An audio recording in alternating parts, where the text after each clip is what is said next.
Hyderabad Suravaram Pratap Reddy Telugu university. ఇది administrative building, అంటే పరిపాలనా భవనం. దానికి సంబంధించి ఇక్కడ ఒక బోర్డు కూడా పెట్టారు చూడండి, పరిపాలనా భవనం.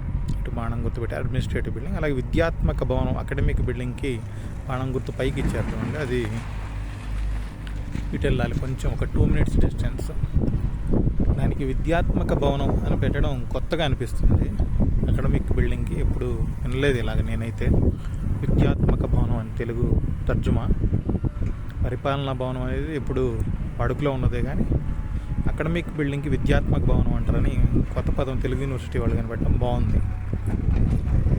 ఇది పరిపాలనా భవనం. ఒకప్పుడు హైదరాబాద్ నాంపల్లిలో ఉండేది యూనివర్సిటీ, పబ్లిక్ గార్డెన్స్ ఎదురుగా. అక్కడి నుంచి బాచుపల్లి, ప్రగతి నగర్ మధ్యలో ఉన్న సుమారుగా ఒక రకమైన అటవీ ప్రాంతం ఇది. ఈ అటవీ ప్రాంతంలో మార్చేశారు పూర్తిగా. ఇక్కడ చుట్టుపక్కల కొన్ని అపార్ట్మెంట్లు అయితే కట్టారు, కానీ వాటిలో జనం ఉన్నారా లేదా అని నా డౌట్.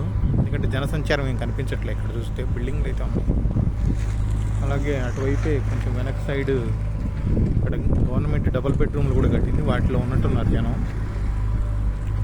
పేదవాళ్ళు కట్టిన బిల్డింగ్లో, వీటిలో డబ్బులకి ప్రైవేట్ వాళ్ళు కట్టిన ఈ అపార్ట్మెంట్స్లో అయితే ఎవరు జనం కనిపించట్లా, కట్టేసినట్టున్నారు.